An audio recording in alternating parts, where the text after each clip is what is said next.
Hello बच्चा लोग, कैसे हो आप लोग। तो भाई मुझे उम्मीद है आप सब लोगों की प्रिपरेशन बहुत अच्छे से चल रही होगी। क्लास 12th में हम लोग चैप्टर पढ़ रहे हैं केमिस्ट्री के अंदर इलेक्ट्रोकेमिस्ट्री। आज के लेक्चर में हम लोग एक बहुत ही इंपॉर्टेंट कॉन्सेप्ट के बारे में बात करने वाले हैं, जो कि है कंडक्टेंस ऑफ इलेक्ट्रोलाइटिक सेल। और इसी टॉपिक के अंदर हम लोग कंडक्टिविटी ऑफ इलेक्ट्रोलाइटिक सेल के बारे में भी बात करेंगे। अब देखो इसका आइडिया क्या है। दरअसल में जिस तरह से अगर हम लोग बात करते हैं मेटालिक कंडक्टर्स की, जैसे कि कॉपर वायर हो गया अगर आपके पास, या फिर आपके पास निकल का या आयरन का कोई वायर है, तो अगर उसमें हम लोग करंट पास करते हैं, इलेक्ट्रिसिटी पास करते हैं, तो हमें पता है कि उस वायर की या उस मटेरियल की हम लोग रेजिस्टेंस को डिफाइन कर सकते हैं। इसी तरह से उसकी कंडक्टिविटी को डिफाइन कर सकते हैं या उसकी रेजिस्टिविटी को डिफाइन कर सकते हैं। सिमिलरली हम लोग केमिस्ट्री में बात करते हैं आयनिक सॉल्यूशंस के बारे में, जिन्हें हम इलेक्ट्रोलाइट सॉल्यूशन भी बोलते हैं। और इलेक्ट्रोलाइट सॉल्यूशन के अंदर भी करंट बिल्कुल वैसे ही पास करा जा सकता है जिस तरह से मेटालिक कंडक्टर्स के अंदर हम पास कर सकते हैं। तो अगर मेटालिक कंडक्टर्स करंट के फ्लो में रेजिस्टेंस डालते हैं, तो इसी तरह से जो इलेक्ट्रोलाइट होंगे ये भी जब उनके थ्रू करंट हम लोग मूव करेंगे तो उसमें रेजिस्टेंस आएगा। तो किस तरह से इलेक्ट्रोलाइट सॉल्यूशंस के रेजिस्टेंस को हम लोग कैलकुलेट करते हैं, आइडेंटिफाई करते हैं, उसे कैसे कैलकुलेट करा जाता है, इन सारी बातों का डिस्कशन आज के लेक्चर में होगा। और हम लोग को 4-5 मेजर टॉपिक पढ़ने, जिनमें से रेजिस्टेंस ऑफ इलेक्ट्रोलाइट सॉल्यूशन एक हो गया, स्पेसिफिक रेजिस्टेंस हो गया, कंडक्टिविटी, कंडक्टेंस, और एक सबसे इंपॉर्टेंट टर्म है विच इज मोलर कंडक्टिविटी। अब ये जो मोलर कंडक्टिविटी हम लोग पढ़ेंगे, ये सबसे ज्यादा इंपॉर्टेंट टॉपिक है और ये कनेक्ट होता है एक बहुत ही इंपॉर्टेंट लॉ के साथ, जिसे हम लोग बोलते हैं कोलराउस लॉ।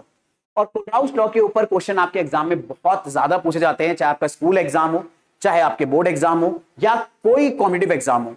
तो इसीलिए ये दोनों टॉपिक बहुत ज्यादा इंपॉर्टेंट है हमारे लिए, कंडक्टिविटी भी और मोलर कंडक्टिविटी भी, और उससे रिलेट होते हुए कोलराउस लॉ भी। तो इन्हीं सारी चीजों का डिस्कशन आज के लेक्चर में हम लोग को करना है। तो without wasting any further time सीधे हम अपना डिस्कशन आज का स्टार्ट करते हैं और सबसे पहले समझते हैं कि इलेक्ट्रोलाइट सॉल्यूशन का कंडक्टेंस क्या चीज होती है। देखो, अगर हमें इलेक्ट्रोलाइट सॉल्यूशन का कंडक्टेंस डिफाइन करना है तो सबसे पहले हमें अंडरस्टैंड करना होगा इलेक्ट्रोलाइट सॉल्यूशन के रेजिस्टेंस को। अब देखो, रेजिस्टेंस का आपको एक रफ आइडिया मेरे बच्चे सबको है।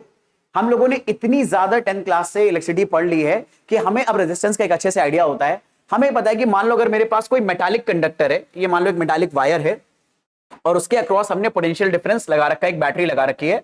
तो ये बैटरी का हाई पोटेंशियल टर्मिनल है, ये लो पोटेंशियल टर्मिनल है, ठीक है। तो इस तरह से आपको बैटरी का एक टर्मिनल दिया हुआ है और यहां पे करंट एक्चुअल में फ्लो होने लगेगा इस मेटालिक कंडक्टर के अंदर। पर जैसे ही मेटालिक कंडक्टर के अंदर इलेक्ट्रॉन फ्लो होंगे या करंट फ्लो होगा, जो कि पोटेंशियल करंट को फ्लो करने में हेल्प करेगा। तो पोटेंशियल वो दरअसल में कह सकते हो फिजिकल क्वांटिटी है जो एक वायर में करंट को फ्लो करने में हेल्प करती है। पर हर मटेरियल का अपना एक रेजिस्टेंस होता है जिसकी यूनिट होती है ओम।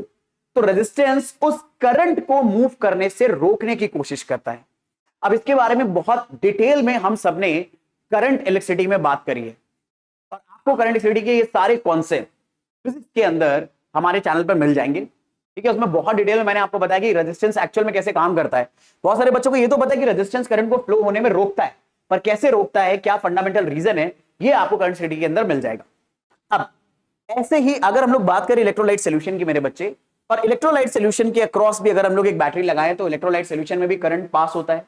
और इस करंट के प्रोसेस के, इस करंट के पास होने के दौरान इस इलेक्ट्रोलाइट सॉल्यूशन ने भी एक्चुअल में रेजिस्टेंस क्रिएट करा होगा करंट के पास होने में। तो इलेक्ट्रोलाइट सॉल्यूशन भी रेजिस्टेंस क्रिएट करते हैं और यही रेजिस्टेंस हमें कैलकुलेट करने होते हैं, ठीक है। तो यहां पर मैं आपको दरअसल में ये बात एक एनालॉजी के थ्रू बताना चाह रहा हूं कि आप अपने दिमाग में अच्छे से बात बैठा लो। जिस तरह से मेटालिक कंडक्टर्स का रेजिस्टेंस होता है, ऐसे ही इलेक्ट्रोलाइट सॉल्यूशंस का भी रेजिस्टेंस एग्जिस्ट करता है। तो ये वाली बात आप नोट के फॉर्म में याद रख सकते हो। जस्ट लाइक conductors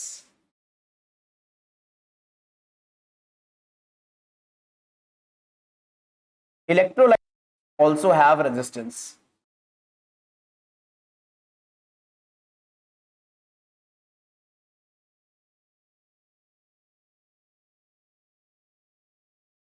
समझ रहे होंगे, ठीक है। अब जिस तरह से इलेक्ट्रोलाइट सॉल्यूशन का रेजिस्टेंस होता है, तो अगर मेटालिक कंडक्टर के लिए हम रेजिस्टिविटी डिफाइन करते हैं तो इलेक्ट्रोलाइट सॉल्यूशन के लिए भी रेजिस्टिविटी डिफाइन कर सकते हैं। और इलेक्ट्रोलाइट सॉल्यूशन का जो रेजिस्टेंस होगा उसकी यूनिट भी क्या रहने वाली है, ओम ही रहने वाली है, क्योंकि रेजिस्टेंस एक फिजिकल क्वांटिटी है, इसकी यूनिट अलग अलग जगहों पर भी सेम ही रहने वाली है, ठीक है। चल अब आगे बात करते हैं रेजिस्टिविटी की। तो जिस तरह से हम लोग डिफाइन करते हैं एक कंडक्टर का रेजिस्टिविटी, ऐसे हम इलेक्ट्रोलाइट सॉल्यूशन की भी रेजिस्टिविटी डिफाइन कर सकते हैं। देखो आप लोगों को रेजिस्टिविटी याद होगा, किसी भी कंडक्टर के रेजिस्टेंस का, ठीक है, अगर मान लो आपके पास एल लेंथ का और ए क्रॉस सेक्शन एरिया का कंडक्टर है और इसमें आपको एक, तो इस कंडक्टर का जो रेजिस्टेंस आता है उसे हम लोग इस फॉर्मूले से दे सकते हैं, रो टाइम्स एल बाई ए। यहां पर आप सबको पता है कि एल एक्चुअल में लेंथ ऑफ कंडक्टर है, ए क्रॉस सेक्शन एरिया होता है कंडक्टर का,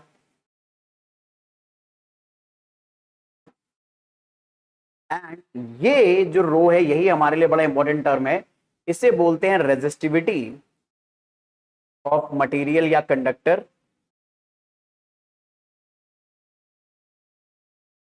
और इसी का एक और नाम क्या भी हो जाता है, स्पेसिफिक रेजिस्टेंस। आप चाहे इसे स्पेसिफिक रेजिस्टेंस बोलो या फिर आप इसे रेजिस्टिविटी बोलो, दोनों का मतलब सेम है।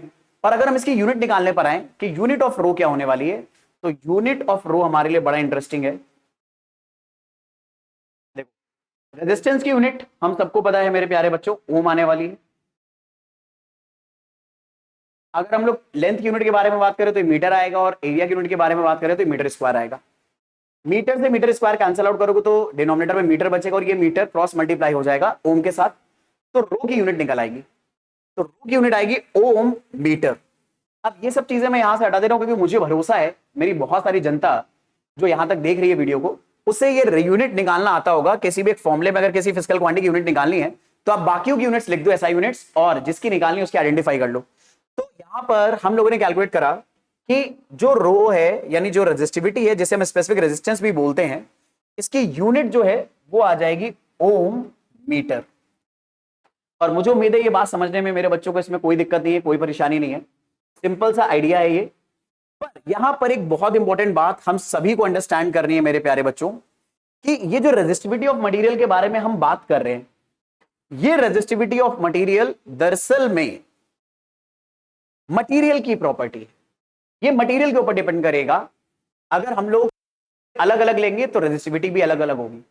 अगर हमने कॉपर लिया तो कॉपर की रेजिस्टिविटी अलग होती है, अगर आपने सिल्वर लिया सिल्वर की रेजिस्टिविटी अलग आएगी, अगर आपने गोल्ड लिया गोल्ड की रेजिस्टिविटी अलग आएगी, आयरन लिया तो आयरन की रेजिस्टिविटी अलग आएगी। सिमिलरली मेरे बच्चे यहां पर हम लोग रेजिस्टिविटी डिफाइन कर रहे हैं इलेक्ट्रोलाइट सॉल्यूशन की, तो इलेक्ट्रोलाइट सॉल्यूशन की रेजिस्टिविटीज भी अलग अलग आएंगी। अगर आप NaCl सॉल्यूशन लोगे तो उसकी रेजिस्टिविटी अलग होगी, अगर आप KCl सॉल्यूशन लोगे उसकी रेजिस्टिविटी अलग होगी, अगर आप H2SO4 लोगे उसकी रेजिस्टिविटी अलग होगी, सोडियम एसिटेट लोगे उसकी रेजिस्टिविटी अलग होगी। और एक और बड़ी इंटरेस्टिंग बात कि आप अगर electrolyte solution same low but उनके कॉन्सेंट्रेशन भी चेंज कर दो तो कई बार रेजिस्टिविटी बदल जाती है। तो इसीलिए रेजिस्टिविटी के बारे में एक बात याद रखनी है, ये प्रॉपर्टी होता है मटेरियल की, it is property of material. हम लोगों ने मटेरियल कौन सा इस्तेमाल करा उसके ऊपर डिपेंड करेगा। लेकिन एक पर्टिकुलर मटेरियल के लिए रेजिस्टिविटी क्या रहेगी, कांस्टेंट रहेगी। जैसे अगर आपने कॉपर चूज कर लिया तो कॉपर के लिए रेजिस्टिविटी एक टेम्परेचर रेंज के अंदर कांस्टेंट रहने वाली है, वो बार बार नहीं बदलेगी, ठीक है। सिमिलरली मेरे बच्चे आयनिक सॉल्यूशन के लिए भी, इलेक्ट्रोलाइट सॉल्यूशन के लिए भी होता है कि एक पर्टिकुलर कॉन्सेंट्रेशन का इलेक्ट्रोलाइट सॉल्यूशन अगर आपने बनाया है और एक सर्टेन टेम्परेचर रेंज में आप काम कर रहे हो उसके साथ, तो मेरे बच्चे उसका रेजिस्टिविटी यानी जो स्पेसिफिक रेजिस्टेंस है वो चेंज नहीं होगा। और न्यूमेरिकल्स में कहीं पर भी आपको स्पेसिफिक रेजिस्टेंस की वैल्यू दे रखी है, ये कैसे पता चलेगा? तो मेरे बच्चे ये बात कान खोलकर अच्छे से सुनो और अपने दिमाग में बात डालो। अगर आपको बहुत लंबा चौड़ा न्यूमेरिकल दे रखा है इलेक्ट्रोकेमिस्ट्री में, जिसमें आपको रेजिस्टिविटी हो सकता है इन्फॉर्म करी गई हो, आप कैसे आइडेंटिफाई करोगे? यूनिट देखकर। अगर यूनिट ओम मीटर के टर्म्स में आ रही है या रेजिस्टेंस और लेंथ की यूनिट के टर्म में आपको यूनिट दे रखी है, तो आप समझ जाना वो रेजिस्टिविटी गिवन है या स्पेसिफिक रेजिस्टेंस गिवन है। क्योंकि ये मैंने अक्सर देखा है कि बच्चे ये टर्म्स आइडेंटिफाई करने में अपने आप को बड़ा स्टक महसूस करते हैं, बहुत प्रॉब्लम होती है उन्हें, और इन वजह से आप कई बार स्ट्रेट फॉरवर्ड क्वेश्चन भी सॉल्व नहीं कर पाते। तो इसीलिए जरूर है कि आप अच्छे से इस चीज को ध्यान में रखें। अब अपनी डिस्कशन को आगे बढ़ाते हैं। जिस तरह से हम लोगों ने इलेक्ट्रोलाइट्स हमने ये समझ लिया है, जिस तरह से मेटालिक कंडक्टर का रेजिस्टेंस होता है, रेजिस्टिविटी होती है, इसी तरह से इलेक्ट्रोलाइट सॉल्यूशंस का भी रेजिस्टेंस और रेजिस्टिविटी होती है। इसी तरह से हम लोग इलेक्ट्रोलाइट्स के और भी नए टर्म डिफाइन कर सकते हैं, जैसे कि मेटालिक कंडक्टर में करते हैं। जैसे एक है कंडक्टेंस, हम लोग मेटालिक कंडक्टर का भी कंडक्टेंस डिफाइन कर सकते हैं, लेकिन आप लोगों ने ये टर्म एक्चुअल में फिजिक्स में बहुत कम सुना होगा।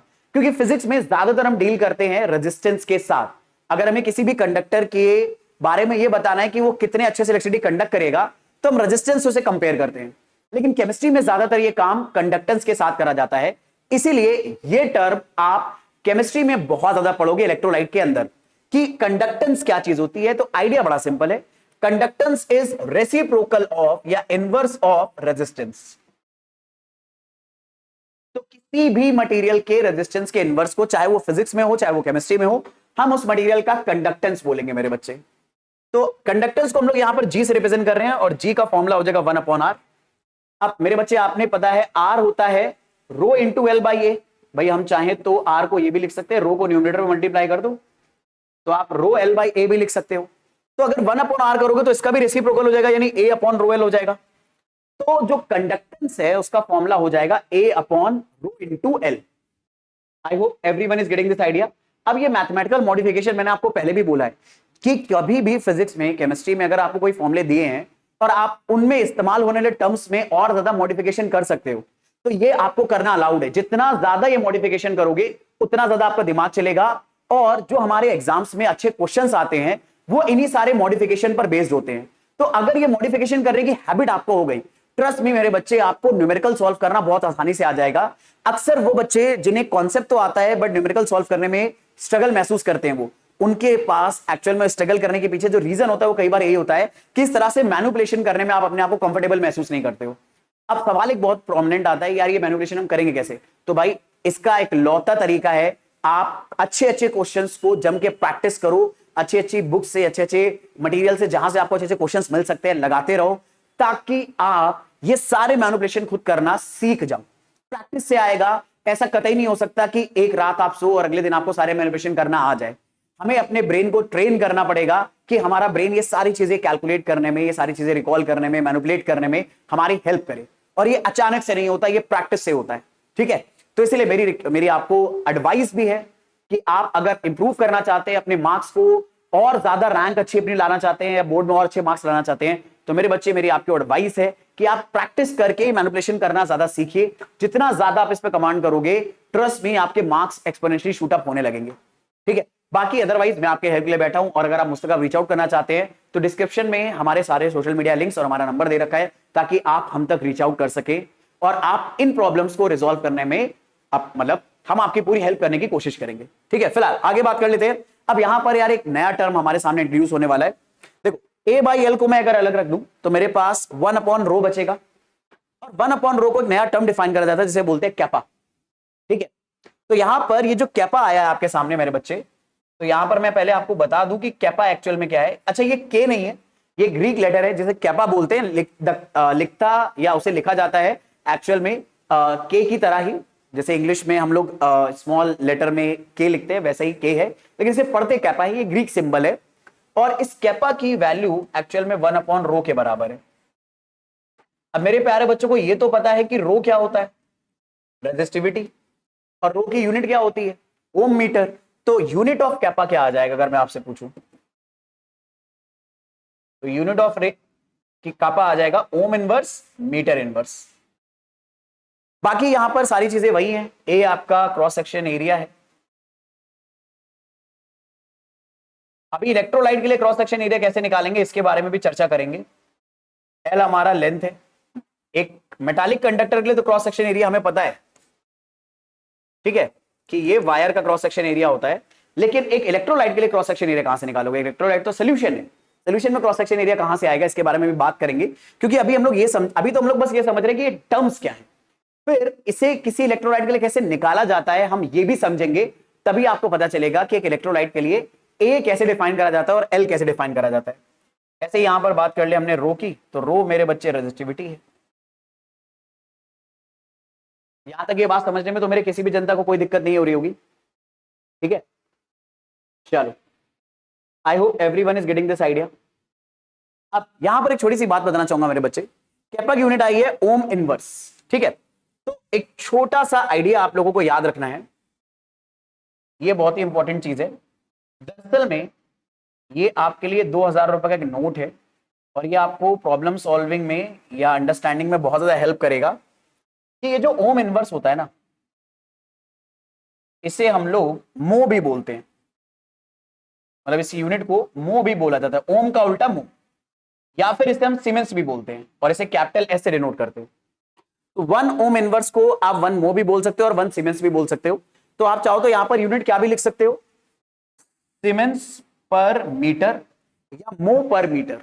पर मीटर का कोई नया नाम नहीं है, लेकिन आप ओम इनवर्स को मो या सीमेंस बोल सकते हो। ये एक बहुत इंपॉर्टेंट आइडिया है, इसलिए इसे याद रखना। और फिर से मैं आपको बता रहा हूं, कोई आपको बड़ा लंबा चौड़ा न्यूमेरिकल इलेक्ट्रोकेमिस्ट्री में दे रखा है और उसमें एक पर्टिकुलर वैल्यू के बाद यूनिट लिखी है सीमेंस पर मीटर, तो तुरंत अपने दिमाग में बहुत जोर जोर से घंटी बजाना कि ये वैल्यू दरअसल में कैपा की दे रखी है, जो कि दरअसल में रेजिस्टिविटी का रेसिप्रोकल है। ठीक है, अब सुनना मेरे बच्चे, जैसे हम लोग रेजिस्टेंस के रेसिप्रोकल को कंडक्टेंस बोल रहे हैं, तो रेजिस्टिविटी के रेसिप्रोकल को कंडक्टिविटी बोल देंगे।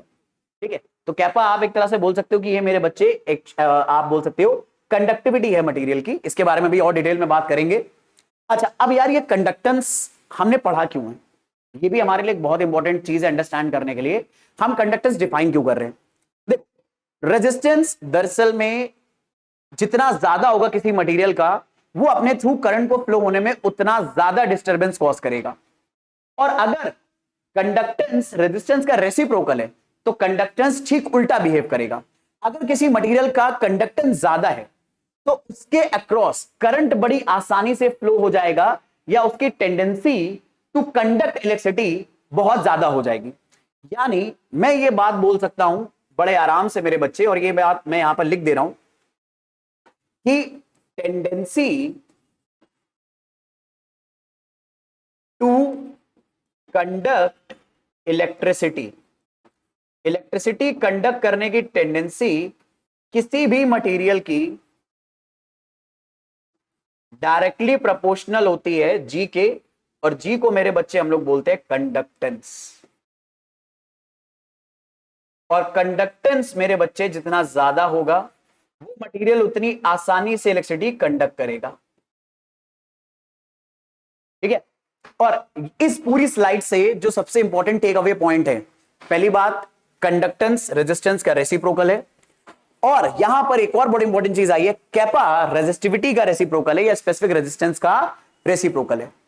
एंड कैपा की यूनिट आ रही है ओम इनवर्स मीटर इनवर्स। तो ओम इनवर्स के दो और नए यूनिट आप बोल सकते हो, आप मो भी बोल सकते हो इसे, यानी ओम का ठीक उल्टा, और आप इसे सीमेंस भी बोल सकते हो, जिसे शॉर्ट फॉर्म में हम कैपिटल एस से डिनोट करते हैं, सीमेंस। ठीक है, चल मेरे बच्चे अब कैपा के बारे में थोड़ा सा और डिटेल में बात करते हैं। तो अगर G is equal to kappa A by L है, तो कैपा को G के टर्म में अगर लिखे तो क्या आ जाएगा, एल क्रॉस मल्टीप्लाई हो जाएगा, ए डिनोमिनेटर में आ जाएगा। ये तो करना आता है ना मेरे भाई। मेरी बहुत सारी जनता है ना, वो इन सब चीजों में कई बार कंफ्यूज हो जाती है। G is equal to kappa A by L है, तो मेरे बच्चे अगर मैं कैपा को लिखना चाहूं जी के टर्म्स में, यानी जी के ऊपर सारी चीजों को मैं लेकर जाऊं, तो एल क्रॉस मल्टीप्लाई होगा, ए क्रॉस मल्टीप्लाई होगा, तो G L by A kappa के बराबर होगा। हम चाहें तो इसे ऐसे लिख सकते हैं, kappa is equal to G times L by ए।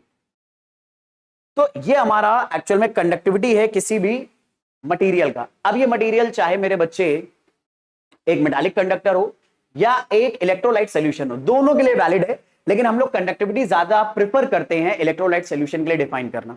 आप फिजिक्स में बहुत ही कम पढ़ोगे, फिजिक्स में ज्यादातर आप अपना काम रेजिस्टेंस और रेजिस्टिविटी से चलाते हो। ये टर्म आपने बहुत ही कम सुने होंगे। ऐसा नहीं कि अप्लाई नहीं हो सकते, बिल्कुल वहां पर अप्लाई होंगे, क्योंकि फंडा दोनों जगह सेम ही। ठीक है, अब देखो यहां पर अगर मैं बात करूं कंडक्टिविटी की, तो पहले एक बात समझो, कंडक्टिविटी को हम लोग स्पेसिफिक कंडक्टेंस के नाम से भी जानते हैं। अब वर्ड आपके सामने चाहे कंडक्टिविटी आए या स्पेसिफिक कंडक्टेंस आए, दोनों का मतलब सेम है। और मैं आपको बता दूं, कई बार बच्चे जब न्यूमेरिकल लिखकर आते हैं तो कंफ्यूज जाते हैं। ठीक है, कई बार वहां पर वर्ड स्पेसिफिक कंडक्टेंस लिखा होता है, और आपने अगर पढ़ा ना हो कि कंडक्टिविटी को स्पेसिफिक कंडक्टेंस बोलते हैं, तो कई बार आप कंफ्यूज होने लगते हो। इसलिए मैंने ये बात आपको बता दी है कि याद रखना, कंडक्टिविटी और स्पेसिफिक कंडक्टेंस दोनों मेरे बच्चे सेम ही चीज होते हैं, वैसे कैपा से डिनोट करते हैं। और एक इलेक्ट्रोलाइट सॉल्यूशन के लिए कंडक्टिविटी उसके कंडक्टेंस और लेंथ और एरिया पर किस तरह से डिपेंड करती है। फॉर्मूला है G times L by A.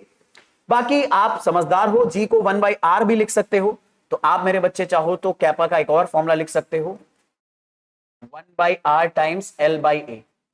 अब मैं आपको एक बहुत इंपॉर्टेंट बात बताने जा रहा हूं मेरे बच्चे, ये जो L बाई ए है, ठीक है, तो L बाई ए को हम लोग बोलते हैं cell constant for electrolyte. Metallic conductor के लिए तो नहीं बोल सकते, लेकिन इलेक्ट्रोलाइट के लिए हम लोग L बाई ए को एक नया टर्म बोलते हैं सेल कांस्टेंट।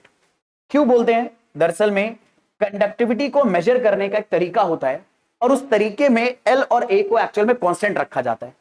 तो L बाई ए भी कांस्टेंट नंबर आएगा, तो इसे हम लोग बोल देंगे सेल कांस्टेंट। और इसके बारे में डिटेल बात अभी जस्ट इसके बाद ही करने वाले हम, ठीक है। इंपॉर्टेंट बात है, कैपा की यूनिट को याद रखना। कैपा की एसआई यूनिट क्या आने वाली है? ओम इनवर्स मीटर इनवर्स, या आप ओम को क्या बोल सकते हो? मो बोल सकते हो। तो मो मीटर इनवर्स आ सकता है मेरे बच्चे, या फिर सीमेंस मीटर इनवर्स आ सकता है। अब इनमें से आपको जो भी लेना है आप अपनी मर्जी से ले लो। और फिर से बता रहा हूं, अगर मान लो एक लंबा चौड़ा न्यूमेरिकल लिखकर आया और उसमें एक न्यूमेरिकल डेटा के बगल में यूनिट लिखिए ओम इनवर्स मीटर इनवर्स, या फिर मो मीटर इनवर्स, या सीमेंस पर मीटर, ठीक है, या फिर हो सकता है सीमेंस और सेंटीमीटर इनवर्स लिखा हो, यानी लेंथ का किसी यूनिट का इनवर्स लिखा हो, तो आप समझ जाना मेरे बच्चे, आपको उस मटेरियल का कंडक्टिविटी का इंफॉर्मेशन गिवन है। कई बार हम इंफॉर्मेशन क्या गिवन है यही आइडेंटिफाई नहीं कर पाते हैं इस पर्टिकुलर टॉपिक के अंदर। बहुत सारे बच्चे स्ट्रगल करते हैं। ट्रस्ट, आप इन छोटी छोटी बातों को अगर अपने दिमाग में बैठा के रखोगे, मैं आपको गारंटी दे रहा हूं, आप न्यूमेरिकल्स को सॉल्व करने में ये ऐसा आपको लगेगा आप बड़े आराम से सॉल्व कर जाओगे, बहुत कम दिक्कत होगी, ट्रस्ट मी। लेकिन ये सारी इंफॉर्मेशन आपको अपने दिमाग में बहुत अच्छे से मेरी जनता बैठानी पड़ेगी। चलो आगे बात करें। तो मुझे उम्मीद है ये सारे कॉन्सेप्ट, सारे फंडामेंटल आइडिया आप सबको क्लियर हो गए, इसको समझने में तो कोई दिक्कत नहीं है, ठीक है। अब मैंने आपको एक बात बताई, चार टर्म हमने पढ़े, रेजिस्टेंस, रेजिस्टिविटी, कंडक्टेंस, कंडक्टिविटी। ये चारों टर्म मेटालिक कंडक्टर और इलेक्ट्रोलाइट सबके लिए वैलिड है, लेकिन हम लोग कंडक्टेंस और कंडक्टिविटी ज्यादा इस्तेमाल करते हैं इलेक्ट्रोलाइट सॉल्यूशन के अंदर। रेजिस्टेंस, रेजिस्टिविटी ज्यादा इस्तेमाल करी जाती है एक्चुअल में मेटालिक कंडक्टर्स के लिए। मेटालिक कंडक्टर्स कितने अच्छे से इलेक्ट्रिसिटी कंडक्ट कर लेंगे, कितने अच्छे से नहीं कर पाएंगे, इन सब के लिए हम लोग बात करते हैं वहां पर रेजिस्टेंस और रेजिस्टिविटी के बारे में, ठीक है। चलो अब यहां पर आपको कुछ अलग अलग कंडक्टर्स दिए हुए हैं और उन कंडक्टर्स की कंडक्टिविटी दे रखी है। यूनिट देखो सीमेंस पर मीटर। यूनिट देखते ही आपके दिमाग में बहुत जोर से घंटी नहीं, मतलब एकदम घंटे बजने लगने चाहिए कि मेरे भाई ये कंडक्टिविटी बेसिकली में आपको क्या गिवन है? कैपा गिवन है, ठीक है। ये इंफॉर्मेशन किसकी है मेरे बच्चे? कैपा की है। अब अलग अलग मटेरियल है, ये सब मेटालिक कंडक्टर है, sodium, copper, silver, gold, iron, graphite, ठीक है। तो इन सब के कंडक्टिविटी देखो 2.1 into 10 to the power 3, 10 to the power 3, 10 to the power 3 के ऑर्डर की है। ग्रेफाइट की 1.2 इंटू 10 टू द पावर 1 के। इंसुलेटर्स यानी जो मेटल के बहुत इलेक्ट्रिसिटी के बहुत पुअर कंडक्टर होते हैं, ग्लास, टेफ्लॉन, इनकी कंडक्टिविटी 10 टू द पावर -16 के ऑर्डर की है, -18 के ऑर्डर की है। तो मेरे बच्चे एक बात बताता हूं बड़ी सिंपल, कंडक्टिविटी जितनी ज्यादा होगी, इलेक्ट्रिसिटी कंडक्ट करने की टेंडेंसी उतनी ज्यादा होगी किसी मटेरियल की। तो आप नोटिस करो सोडियम, कॉपर, सिल्वर, इन सब की इलेक्ट्रिसिटी कंडक्ट करने की टेंडेंसी सबसे ज्यादा है, और सबसे ज्यादा इनमें से भी किसकी है? सिल्वर की। और आप लोगों ने 10th क्लास से फैक्ट पढ़ा होगा कि सिल्वर इलेक्ट्रिसिटी का बहुत बढ़िया कंडक्टर है, मतलब मेटल में अगर बात करी जाए तो silver is one of the best electricity conductor. तो इसकी कंडक्टिविटी सबसे ज्यादा होनी चाहिए, तो आप ये डेटा से भी देख सकते हो। पर मेरे बच्चे इसी तरह से आप कंडक्टिविटी एक्वस सॉल्यूशन की भी डिफाइन कर सकते हो। प्योर वाटर की कंडक्टिविटी 10 टू द पावर -5 के ऑर्डर की है, और अगर कंडक्टिविटी 10 टू द पावर -5 के ऑर्डर की, इसका मतलब बहुत कम है, और इसीलिए प्योर वाटर को एक्चुअल में पुअर कंडक्टर ऑफ इलेक्ट्रिसिटी माना जाता है। लेकिन अगर इसी वाटर में आप HCl डाल दो तो कंडक्टिविटी 3.19 हो गई, अगर आप KCl डाल दो तो 0.14 हो गई। और देखो अलग अलग कॉन्सेंट्रेशन पे कंडक्टिविटी अलग अलग है। ये एसी क्या चीज है? ये एसी मतलब एयर कंडीशन वाला एसी नहीं, ये एसी बेसिकली में एसिटेट आयन है मेरे बच्चे, ठीक है। तो यहां पर एसी दरअसल में एसिटेट आयन है जिसका फॉर्मूला होता है CH3CO-। ये एसी को शॉर्ट फॉर्म, मतलब एसिटेट आयन को शॉर्ट फॉर्म में बोलते हैं एसी। तो देखो यहां पर दो आपको सोडियम, आपको दरअसल में अगर हम एसी के बगल में H लगा दें, यानी एसिटेट आयन में H लगा दें, तो क्या बन जाएगा? Acetic acid. तो दो अलग अलग एसिटिक एसिड है, मतलब अलग इन द सेंस उसके कॉन्सेंट्रेशन अलग है, एक है 0.1, एक है 0.01, तो उनके अलग अलग कंडक्टिविटी दे रखी है। और देखो यहां पर कंडक्टिविटी 0.047 है, यहां पर कंडक्टिविटी ज्यादा है और यहां पर कंडक्टिविटी कम है, ठीक है।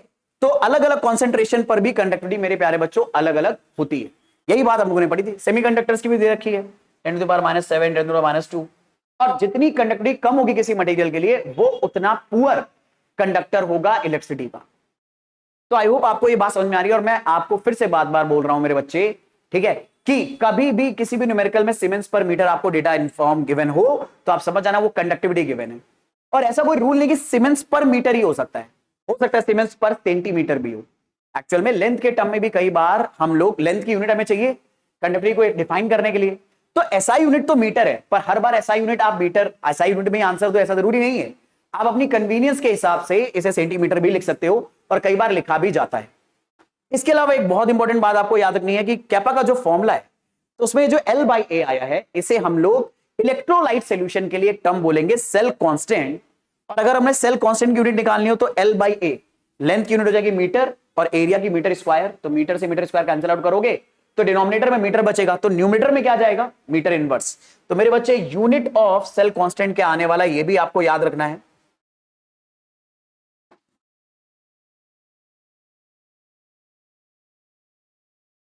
Unit of cell constant SI unit metre inverse आने वाला है।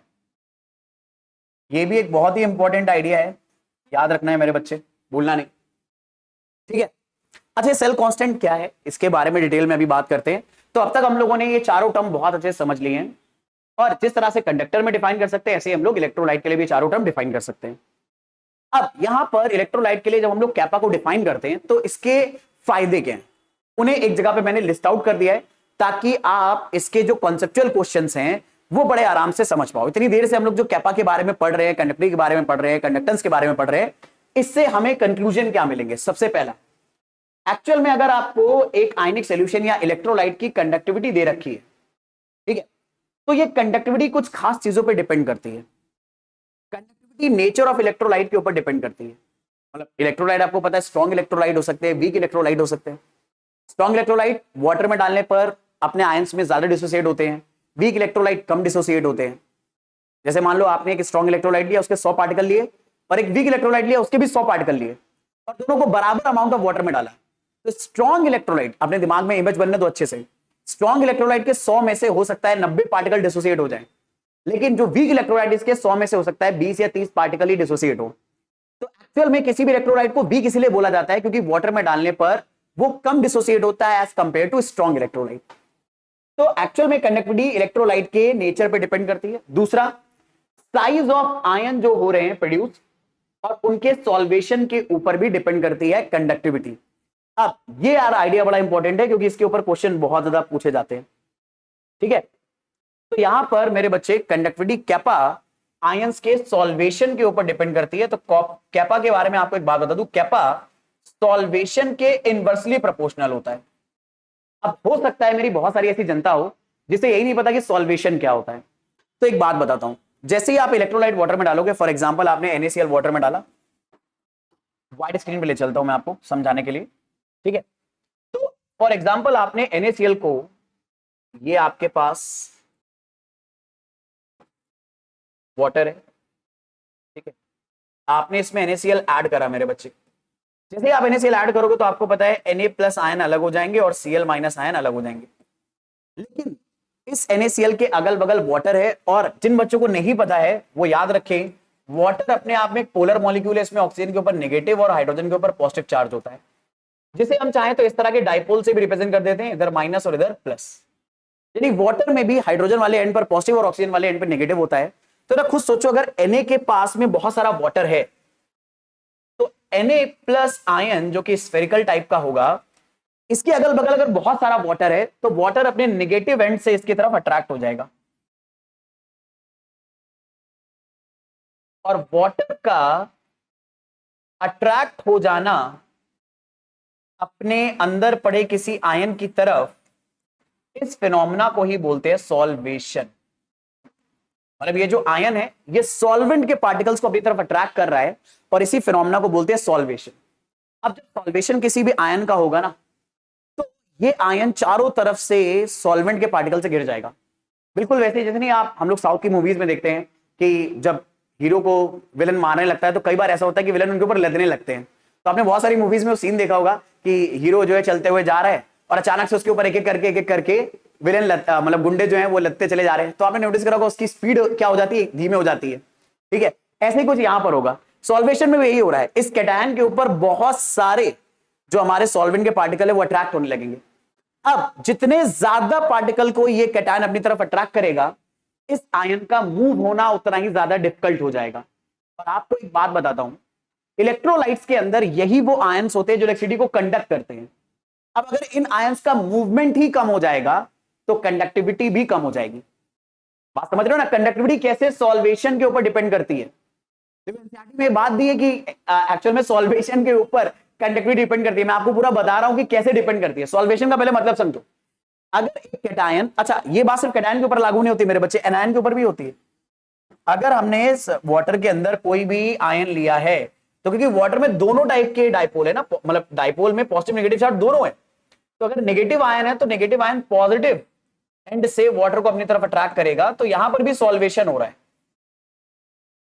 अब जितने ज्यादा water particle in particular ions की तरफ अट्रैक्ट होंगे, उतना ही ज्यादा सॉल्वेशन होगा मेरे बच्चे, उतना ही ज्यादा। तो अब सॉल्वेशन जितना ज्यादा होगा, इन आयंस का मूवमेंट उतना कम हो जाएगा, और इन आयंस का मूवमेंट अगर कम हो जाएगा तो इलेक्ट्रिसिटी कंडक्ट करना इनके लिए मुश्किल हो जाएगा, और इसीलिए कंडक्टिविटी डिक्रीज कर जाएगी। तो इसलिए बात बोली गई है कि कैपा सॉल्वेशन के इनवर्सली प्रोपोर्शनल होता है। पर हमें कैसे पता चलेगा कौन सा आयन ज्यादा सॉल्वेशन करेगा या कौन सा आयन कम सॉल्वेशन करेगा? तो मेरे प्यारे बच्चों, यहां पर मैं आप लोगों को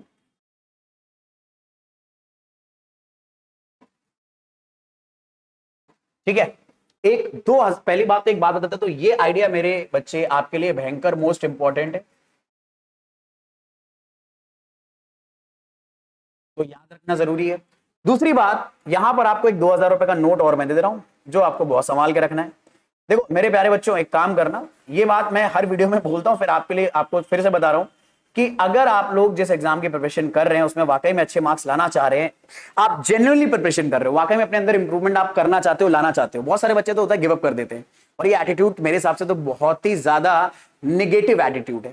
ठीक है, तो आप अगर वाकई में जेन्युइनली अपने ऊपर काम करना चाह रहे हो, तो आपको ये बात बता रहा हूं कि दरअसल में आप अपने फॉर्मुला नोटबुक एक अलग बना के रखो, जिसमें आप हर चैप्टर के जैसे जैसे वीडियोस देखते चले जा रहे हो, सारे फॉर्मुले, सारे कॉन्सेप्ट, सारे छोटे छोटे पॉइंट्स नोट डाउन करते हुए चलो, और इसका लगातार रिवीजन करते रहो। देखो ये सारी चीजें हम भी आपको अवेलेबल कराएंगे, मैं भी आपको अवेल कराऊंगा। पर मेरे बच्चे एक बात समझो, अगर आपने किसी चीज के ऊपर खुद मेहनत नहीं करी होती ना, तो आप उसकी ना उतनी ज्यादा कदर नहीं करोगे। ठीक है, आपको मैंने सारे टूल्स प्रोवाइड कर दिए, सारे नोट्स मेरे पास बने रखे हैं, मैं आपको दे दूं, सारे फॉर्मुला शीट्स दे दूं मैं आपको, तब भी वो आपके फोन में आपके एक पर्टिकुलर जगह पे पड़ी रहेगी, आपके लैपटॉप में पड़ी रहेगी। अगर प्रिंट आपने करवा लिया तो प्रिंट एक जगह पड़ा रहेगा, आप इस्तेमाल नहीं करोगे। लेकिन ट्रस्ट में, अगर आप अपने खुद मेहनत करके उसे एक जगह पे लिखोगे, तो आप ट्रस्ट में उसे लगातार रीड आउट भी करते रहोगे, मतलब उसका आप रेगुलर रिवीजन करोगे, सब कुछ चीजें आप मेंटेन करोगे। ठीक है, और ये एक बहुत अच्छी हैबिट होती है, अब this is literally a very good habit for students.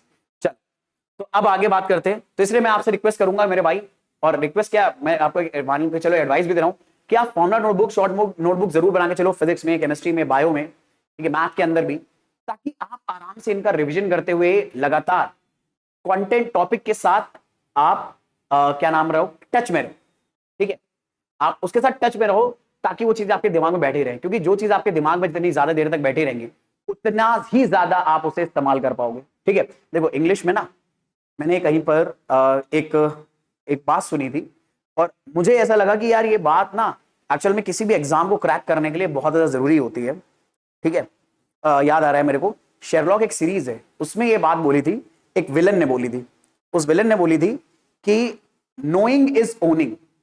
अगर आप चीजों के बारे में जानते हो, तो आप चीजों को ओन करते हो एक तरह से। तो यही वाली बात आपकी प्रिपरेशन में भी है। अच्छा, आप जितनी ज्यादा चीजें जानोगे, ट्रस्ट में आप उस सब्जेक्ट को ओन करने लगोगे, आप बड़े आराम से उसके प्रॉब्लम्स को सॉल्व करने लगोगे। ठीक है, देखो एक वो बच्चा जो प्रॉब्लम सारे बना ले रहा है, एक वो टीचर जो सारे प्रॉब्लम बना ले रहा है, और एक वो बच्चा जो नहीं बना पा रहा है, उनमें बस इस बात का फर्क होता है कि किसको कितनी ज्यादा चीजें पता है और कितना उसने अपनी गलतियों पे काम करा है। जितना ज्यादा वो काम करा होगा, ट्रस्ट मी, आप उतना ही ज्यादा इंप्रूवमेंट करने लगोगे। तो मेरे बच्चे, मेरी एडवाइस है, जरूर इस पे काम करिए, बाकी अपनी कहानी को आगे बढ़ाते हैं। ठीक है, तो 2000 रुपए का नोट जो मैं आपको देना चाह रहा हूं वो ये कि हमें ये तो पता चल गया कैपा सॉल्वेशन के इनवर्सली प्रोपोर्शनल है, लेकिन सॉल्वेशन किस चीज पे डिपेंड करता है? तो सॉल्वेशन मेजरली दो चीजों पे डिपेंड करता है मेरे बच्चे। Solvation of ion directly proportional होता है चार्ज ऑन आयन के, मतलब चाहे वो पॉजिटिव चार्ज हो चाहे नेगेटिव, लेकिन इनवर्सली प्रोपोर्शनल होता है साइज ऑफ आयन के। यानी आयन का साइज जितना छोटा होगा, सॉल्वेशन उतना ज्यादा होगा, और चार्ज जितना ज्यादा होगा, सॉल्वेशन उतना ज्यादा होगा। ये बात मैं आपको एक बार आराम से समझा देता हूं, कहने का मतलब क्या है। जैसे मान लो मैंने दो आयन लिए मेरे बच्चे, सोडियम और पोटेशियम, और मैंने कहा इनका सॉल्वेशन कंपेयर करो। तो आप नोटिस करो इन दोनों पे चार्ज तो सेम है, तो चार्ज से तो कंपैरिजन नहीं हो सकता, क्योंकि चार्ज जिसका ज्यादा होगा सॉल्वेशन उसका ज्यादा होगा, पर यहां तो चार्ज सेम है।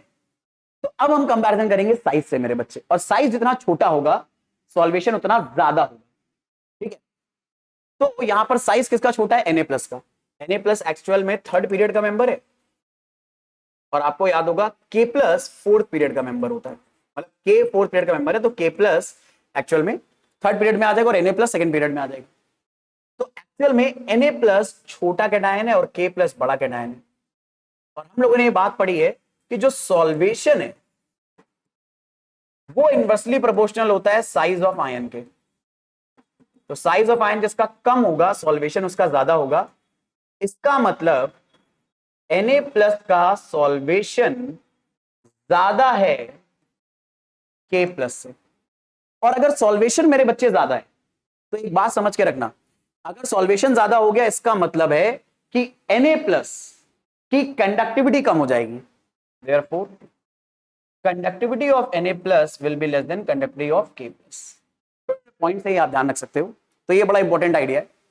बाकी इसके अलावा जो हमारी कंडक्टिविटी किन चीजों पर डिपेंड करती है, वो डिपेंड करती है नेचर ऑफ द सॉल्वेंट पे भी। ये सॉल्वेंट कैसा है, जैसे Na प्लस को अगर आप वाटर में डालो और एक बार किसी और लिक्विड में डाल दो, सोडियम में अमोनिया में डाल दो, या मान लो अल्कोहल में डाल दो या किसी और में डाल दो, तो उसकी जो कंडक्टिविटी है वो अलग हो जाएगी, क्योंकि सॉल्वेशन सॉल्वेंट के ऊपर भी डिपेंड करता है ना, सॉल्वेंट आप क्या ले रहे हो। ऐसे ही कॉन्सेंट्रेशन ऑफ इलेक्ट्रोलाइट पर डिपेंड करेगा, जितना ज्यादा आप कॉन्सेंट्रेशन लोगे उतने ज्यादा आयंस होंगे। ठीक है, तो पर आयन सॉल्वेशन कितना होगा वो डिपेंड करेगा कॉन्सेंट्रेशन ऑफ इलेक्ट्रोलाइट के ऊपर भी। ठीक है, और आपको एक बात बताता हूं, कॉन्सेंट्रेशन ऑफ इलेक्ट्रोलाइट के एक्चुअल में मोस्टली डायरेक्टली प्रोपोर्शनल होती है कंडक्टिविटी। क्यों? क्योंकि आइडिया मेरे बच्चे बहुत सिंपल है कि कंडक्टिविटी ज्यादा होने का मतलब है, कंडक्टिविटी ज्यादा होने का मतलब होता है कि एक इलेक्ट्रोलाइट कितनी आसानी से इलेक्ट्रिसिटी कंडक्ट कर रहा है। तो एक इलेक्ट्रोलाइट का कॉन्सेंट्रेशन अगर ज्यादा होगा तो उसमें आयंस भी बहुत ज्यादा होंगे इलेक्ट्रिसिटी को कंडक्ट करने वाले, और जितने ज्यादा आयंस होंगे इलेक्ट्रिसिटी उतनी ज्यादा आसानी से कंडक्ट होगी, और जितनी आसानी से इलेक्ट्रिसिटी कंडक्ट होगी तो कैपा उतना ही ज्यादा होगा। तो कैपा इलेक्ट्रोलाइट के कॉन्सेंट्रेशन के डायरेक्टली प्रोपोर्शनल होता है। बाकी टेम्परेचर के ऊपर भी डिपेंड करता है, और टेम्परेचर जैसे जैसे बढ़ेगा तो आयंस की मूवमेंट बढ़ेगा, और आयंस का मूवमेंट अगर बढ़ेगा तो कंडक्टिविटी इंक्रीज हो जाती है with the increase of the temperature. तो कंडक्टिविटी कौन कौन सी चीजों पे डिपेंड करता है, कौन सी चीज कंडक्टिविटी बढ़ाएंगी, कौन सी चीजें कंडक्टिविटी घटाएंगी, ये याद रखना, क्योंकि इसके ऊपर कॉन्सेप्चुअल क्वेश्चन मेरे बच्चे आपके एग्जाम में अक्सर आते रहते हैं। ठीक, फिर इसके बाद बात होती है कैपा का मेजरमेंट कैसे करा जाता है। अगर मान लो मैं आपको एक इलेक्ट्रोलाइट सोल्यूशन दे दूं, मैं आपको NaCl सोल्यूशन दे दूं और मैं कह दूं हाँ भाई लो ये लो इलेक्ट्रोलाइट का सोल्यूशन, जाओ इसका कैपा पता करके आओ, उसकी कंडक्टिविटी पता करके आओ। तो हम एक इलेक्ट्रोलाइट सोल्यूशन की कंडक्टिविटी कैसे निकालें, एक्सपेरिमेंटली कैसे मेजर करें, इसके बारे में बात करेंगे। और यही एक्सपेरिमेंटल मेजरमेंट मेरे बच्चे आपको यह बताएगा कि दरअसल में जो L/A है वो क्या है। L/A को अब आप बड़े आराम से समझ पाओगे कि व्हाट इज L/A। ठीक है, चलो तो सबसे पहले एक बात बताता हूं, अगर हमें किसी भी अननोन कंडक्टिविटी वाले मटेरियल का कंडक्टिविटी अगर फाइंड आउट करना है, किसी नए मटेरियल की कंडक्टिविटी फाइंड आउट करनी है, तो हमें बेसिकली में उसका रेजिस्टेंस फाइंड आउट करना होता है। और किसी भी मटेरियल का रेजिस्टेंस फाइंड आउट करने का सबसे बढ़िया तरीका है व्हीटस्टोन ब्रिज, जो आप लोगों ने फिजिक्स में पढ़ रखा है। ठीक है, और अगर नहीं पढ़ा रखा है तो भाई हमारे चैनल पे उसकी वीडियोस मिल जाएंगे, पहले वो पढ़ लेना। ठीक है, यहाँ आई बटन पे मैं उसका लिंक वगैरह दे दूंगा आपको, आप देख लेना आराम से, उसको कवर अप कर लेना। लेकिन है बड़ा इंपॉर्टेंट, तो मेरे भाई प्रिपेयर जरूर कर लेना। तो एक बात याद रखना कि अगर आपको किसी भी अननोन रेजिस्टेंस की वैल्यू को फाइंड आउट करना है तो आप हेल्प लोगे व्हीटस्टोन ब्रिज की। इसी तरह से अगर आप एक इलेक्ट्रोलाइट सॉल्यूशन का कंडक्टिविटी निकालना चाहते हो तो कंडक्टिविटी निकलेगा रेजिस्टेंस से, रेजिस्टेंस निकलता है व्हीटस्टोन ब्रिज से। तो हमें उस इलेक्ट्रोलाइट सॉल्यूशन का व्हीटस्टोन ब्रिज में इनकॉर्पोरेशन करना पड़ेगा, व्हीटस्टोन ब्रिज के साथ उस इलेक्ट्रोलाइट सॉल्यूशन का रेजिस्टेंस निकालना पड़ेगा। पर मेरी जनता, यहां पर हमारे पास कुछ चैलेंजेस आएंगे, दो बड़े मेजर चैलेंजेस आएंगे दरअसल में अगर हम लोग रेजिस्टेंस मेजर करने गए इस इलेक्ट्रोलाइट सॉल्यूशन का। पहला जो हमारे पास चैलेंज आएगा वो ये कि अगर हम लोग एक डायरेक्ट करंट सप्लाई करें इलेक्ट्रोलाइट के अंदर तो इससे इलेक्ट्रोलाइट सॉल्यूशन का कंपोजिशन बार बार चेंज होगा, क्योंकि आपने पढ़ा है law of electrolysis, Faraday law of electrolysis. Current अगर आप इलेक्ट्रोलाइट के अंदर पास करोगे तो उससे जो आयंस है वो डिस्चार्ज होने लगेंगे, और अगर आयन डिस्चार्ज होने लगे तो उनका नंबर सोल्यूशन के अंदर कम चेंज होने लगेगा, और अगर उनका नंबर चेंज होने लगेगा तो इलेक्ट्रोलाइट का जो कंडक्टिविटी है वो भी चेंज होने लगेगा। क्योंकि हम लोगों ने अभी एक बात पढ़ी है कि इलेक्ट्रोलाइट की कंडक्टिविटी कॉन्सेंट्रेशन पर डिपेंड करती है। अब इलेक्ट्रिसिटी पास करने पर कॉन्सेंट्रेशन ही चेंज होने लगेगा, क्योंकि इलेक्ट्रोलाइट डिस्चार्ज होने लगेंगे। अब बहुत सारे बच्चों को तो याद नहीं, अच्छा ऐसा भी कुछ होता है। हाँ मेरे भाई, इलेक्ट्रोलिसिस, अगर आपको ये पकड़ में नहीं आई ये बात, तो मेरे बच्चे इलेक्ट्रोलिसिस वाले जो वीडियो आपको गिवन है इस पर्टिकुलर चैप्टर के अंदर वो जरूर देख लेना, ठीक है। तो टेम्पलेट कार्ड पे या डिस्क्रिप्शन में मैं उसका लिंक दे दूंगा आपको, या फिर आई बटन पे भी दे दूंगा। मेरे भाई जाकर उसे अच्छे से पकड़ लो, समझ लो। अगर आप एक चीज को किसी पुरानी चीज के साथ रिलेट नहीं कर पा रहे हो, कनेक्ट नहीं कर पा रहे हो जब उसका इस्तेमाल हो रहा है, तो मेरे बच्चे अभी आप सही ट्रैक पे नहीं हो। यहां पर आपको पुरानी चीजों को दिमाग में अपने और बैठाने की जरूरत है, रिवीजन और प्रैक्टिस करने की और रिक्वायरमेंट है मेरे भाई। हाँ लेकिन एक बात बता दूं, ये अभी जो मेरा वाद संवाद हो रहा है ये उन बच्चों से हो रहा है वाकई में जो अपने अंदर इंप्रूवमेंट लाना चाह रहे हैं। और मैं तो रिक्वेस्ट करूंगा कि भाई सब लोग अगर आप मतलब मान लो बस आपके एग्जाम आ रहे हो उस वजह से वीडियो देख रहे हो, तब भी आप कोशिश ये करो जितना ज्यादा इंप्रूवमेंट कर सकते हो उतना ज्यादा करा जाए, ठीक है। चलो मेरी जनता, तो अब डायरेक्ट करंट, अगर हम लोग बात करें डायरेक्ट करंट पास करने से सोल्यूशन का कंपोजिशन चेंज होगा, कंसंट्रेशन चेंज होगा, तो कैपा भी चेंज हो सकता है। और अगर बार बार कैपा चेंज होता रहेगा तो हम लोग कैपा निकालेंगे कैसे एग्जैक्टली। और दूसरा कि एक सोल्यूशन जो कि एक्वस सोल्यूशन है, मान लो मोस्ट केस में एक्वस ही होगा, उसे व्हीटस्टोन ब्रिज में कनेक्ट कैसे करोगे भाई? मेटालिक वायर कहां से लाओगे? व्हीटस्टोन ब्रिज तो आपको याद होगा ना, सॉलिड वायर से मिलकर बना होता है, तो हम लोग वो कैसे बनाएंगे पूरा? तो इन दोनों को हमने ओवरकम करा अपनी बुद्धि का इस्तेमाल करके जो हमें दे रखी है।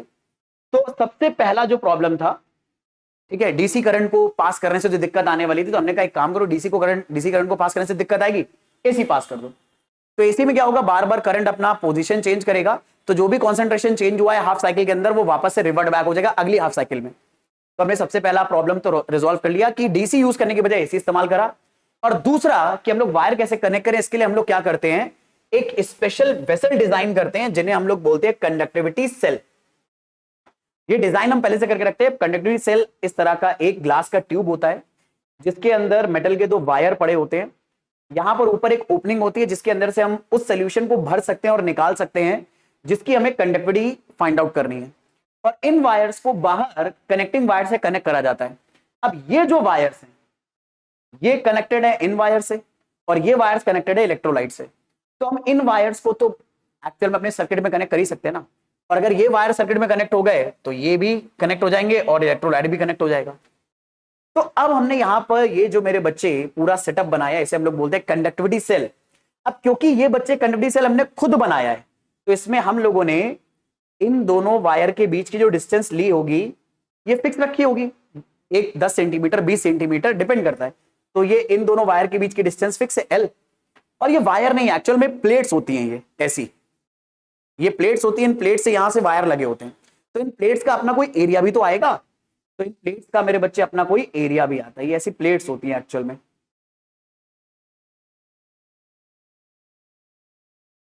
तो ये कंडक्टिविटी सेल है, ये इसका प्लेट एरिया, ये इसका लेंथ है। तो यहां मेरे बच्चे इसी एल बाई ए को हम लोग बोलते हैं सेल कांस्टेंट। ये एक सेल के लिए कांस्टेंट होगा ना, ये सेल हमने खुद बनाया है, तो एल बाई ए यहां पर हो जाएगा सेल कांस्टेंट। अब मेरे प्यारे बच्चों यहां एल क्या है, कंडक्टिविटी सेल के अंदर दोनों इलेक्ट्रोड्स के बीच की जो डिस्टेंस है वो एल है, और कंडक्टिविटी सेल के अंदर ये क्रॉस सेक्शन एरिया है, ये हमारा ए है। तो ये एक मटेरियल का सेल कांस्टेंट है मेरे बच्चे, ठीक है। ये हमारे सेल के लिए सेल कांस्टेंट हो गया। आप चाहो तो ऐसा भी बना सकते हो, तो भी कोई दिक्कत नहीं है, ठीक है। अब ये जो वायर्स है, हम इन वायर्स की हेल्प से कंडक्टिविटी सेल को कनेक्ट कर सकते हैं व्हीटस्टोन ब्रिज के अंदर, जिससे इलेक्ट्रोलाइट भी कनेक्ट हो जाएगा। तो कुछ इस तरह का सेटअप बनेगा मेरे बच्चे। ये हमारा कंडक्टिविटी सेल हो गया, इसे हमने इस तरह से रिप्रेजेंट कर दिया है। इसका हमने रेजिस्टेंस लिया R2। ये हमारा एक रियोस्टेट है जिसका रेजिस्टेंस हम बार बार चेंज करके व्हीटस्टोन ब्रिज को बैलेंस करने की कोशिश करेंगे। ये हो गया R1। ये हमारा डिटेक्टर है, ये R3 और ये R4 नॉन रेजिस्टेंस होते हैं। अब आपको पता है कि अगर हम लोग ने एक एसी सोर्स लगाया, एसी सोर्स का सिंबल है, एसी सोर्स से अगर हम लोग करंट पास करेंगे तो हो सकता है इस बीच वाले डिटेक्टर में करंट जा रहा हो। व्हीटस्टोन ब्रिज को तब बैलेंस माना जाएगा जब इस डिटेक्टर में कोई करंट नहीं जाएगा। तो हम लोग क्या करेंगे, रेजिस्टेंस की वैल्यू को इस तरह से, ये जो वेरिएबल रेजिस्टेंस है इसकी वैल्यू कैसे घटाएंगे बढ़ाएंगे कि बीच वाले रेजिस्टेंस में करंट या बीच वाले डिटेक्टर में करंट पास ना हो। तो हम लोग जैसे ही व्हीटस्टोन ब्रिज को बैलेंस करेंगे,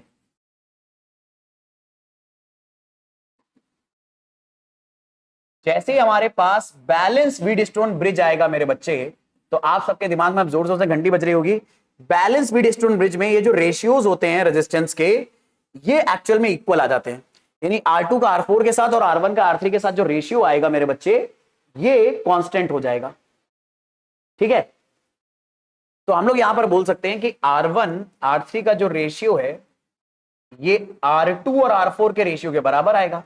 तो R2 देखो क्या निकल आएगा, R4 अपॉन R3, R4 को मैंने क्रॉस मल्टीप्लाई करा इनटू R1। अब R4 R3 तो नॉन रेजिस्टेंस है, ये हमें पहले से पता होंगे।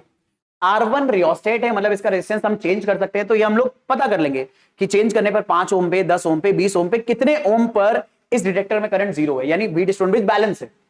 ठीक है, तो हम वैल्यू निकालेंगे R2 की, और R2 मेरे बच्चे कंडक्टिविटी सेल का रेजिस्टेंस है। ठीक है, R2 मेरे बच्चे कंडक्टिविटी सेल का रेजिस्टेंस है। अब अगर हमें R2 मिल गया मेरे बच्चे, तो सुनना, हम लोग कंडक्टेंस निकाल लेंगे कंडक्टिविटी सेल का, ये हो जाएगा 1 अपॉन R2, और मेरे बच्चे कैपा हो जाएगा G टाइम्स L बाई ए, यानी 1 by R2 times into cell constant. तो इस तरह से हम लोग फाइंड कर लेंगे कैपा। तो इस तरह से अलग अलग मटेरियल्स के लिए, अलग अलग इलेक्ट्रोलाइट्स के लिए कैपा की वैल्यू मेरे बच्चे फाइंड आउट करी जाती है। और वो जो कैपा का आपको टेबल दिया हुआ था, ये यहां पर, ये इसी तरह से निकाले गए अलग अलग इलेक्ट्रोलाइट्स के लिए एक पर्टिकुलर टेम्परेचर पे। और टेम्परेचर चेंज होने पे भी कैपा चेंज होता है। तो फिलहाल हम लोग नॉर्मली जो करते हैं वो एक्चुअल में स्टैंडर्ड जो टेम्परेचर है 25 डिग्री सेल्सियस, उसी के आसपास करते हैं, अनलेस क्वेश्चन में स्पेसिफाई हो। ठीक है, तो आई एम बड़ी मश्योर ये सारे आइडियाज मेरे प्यारे बच्चों को सबको क्लियर है, और इनको समझने में किसी भी बच्चे को कोई भी दिक्कत, कोई भी परेशानी नहीं है। तो मुझे उम्मीद है कंडक्टिविटी तक के सारे कॉन्सेप्ट आपके दिमाग में एकदम अच्छे से आ गए होंगे। सेल कांस्टेंट क्या है ये अपने दिमाग में अच्छे से आ गया होगा। फिर से सुनो, अगर सीमेंस पर मीटर दे रखा है तो किस चीज की यूनिट है? सीमेंस पर यूनिट, सीमेंस पर मीटर स्क्वायर, सीमेंस पर मीटर किस चीज की यूनिट है? याद आ रहा है? कैपा की यूनिट है, याद रखना। ठीक है, चलो आगे बात कर लेते हैं मेरे बच्चे। अब एक्चुअल में इलेक्ट्रोलाइट्स के लिए कंडक्टिविटी से कहीं ज्यादा बेटर जो टर्म होता है वो होता है मोलर कंडक्टिविटी। क्यों? क्योंकि देखो मेरे बच्चे, अभी मेरे को पढ़ा कि सेम इलेक्ट्रोलाइट का अगर कॉन्सेंट्रेशन भी चेंज करेंगे तो भी कंडक्टिविटी चेंज होती है। हम लोगों ने ये बात अभी बहुत अच्छे से देखी है मेरे प्यारे बच्चों, कि अगर सेम इलेक्ट्रोलाइट ले, जैसे एसिटिक एसिड है, पर अगर इनका कॉन्सेंट्रेशन चेंज कर दें, एक बार 0.1 मोलर लिया है, यानी एक बार 0.1 मोल पर लीटर लिया है, और एक बार 0.01 मोल पर लीटर लिया है, इलेक्ट्रोलाइट सेम है, एसिटिक एसिड, जिसे शॉर्ट फॉर्म में HAC भी लिख रहे हो, इन दोनों की कंडक्टिविटी यानी कैपा की वैल्यू अलग अलग है। ठीक है, तो मेरे प्यारे बच्चों यहां पर एक बात तो समझ में आ रही है कि कॉन्सेंट्रेशन चेंज करने पर इलेक्ट्रोलाइट्स की कंडक्टिविटी बदलती है। तो हमने एक ऐसा एक ऐसा फिजिकल क्वांटिटी बनाया जो इलेक्ट्रोलाइट की कंडक्टिविटी और कॉन्सेंट्रेशन दोनों का ध्यान रखे, और उसे हमने बोल दिया मोलर कंडक्टिविटी। और मोलर कंडक्टिविटी को डिफाइन ऐसे करते हैं मेरे बच्चे, डेफिनेशन आपको यहां पर गिवन है कि एक्चुअल में मोलर कंडक्टिविटी ऑफ इलेक्ट्रोलाइट और उसके मोलर कॉन्सेंट्रेशन के रेशियो को बोलते हैं। यानी मोलर कंडक्टिविटी जिसका सिंबल है कैपिटल लैम्डा m। ठीक है, एक्चुअल में जिस तरह से इंग्लिश अल्फाबेट्स में कैपिटल अल्फाबेट्स और स्मॉल अल्फाबेट्स होते हैं, ऐसे ग्रीक में भी स्मॉल और कैपिटल अल्फाबेट्स होते हैं। तो ये कैपिटल लैम्डा का सिंबल है। स्मॉल लैम्डा तो सबको पता है ये होता है, ये कैपिटल लैम्डा है। तो कैपिटल लैम्डा और साथ में m, ये m कैपिटल होना चाहिए, गलती से मेरे से वो टाइप हो गया। अब आप चाहे मोलारिटी को कैपिटल m से बोल दो, स्मॉल m से बोल दो, कोई दिक्कत नहीं है, कैपिटल m ज्यादा पॉपुलर है, फेमस है। तो मोलर कंडक्टिविटी किसी भी इलेक्ट्रोलाइट की अगर आपको डिफाइन करनी है तो इसका फॉर्मूला हो जाएगा kappa conductivity divided by, conductivity को हम लोग डिवाइड करेंगे मोलर कॉन्सेंट्रेशन से, यानी मोलारिटी से। अब मोलारिटी को आप मेरे बच्चे जानते हो, कई लोग C से रिप्रेजेंट करते हैं, तो हम लोग C से यहां पर फॉर्मूला निकालते हैं, पर ये फॉर्मूला मेरे बच्चे इस तरह से यूज नहीं होता। हम हमेशा इसका मॉडिफाइड वर्जन यूज करते हैं। क्यों यूज करते हैं उसके पीछे रीजन बताता हूं।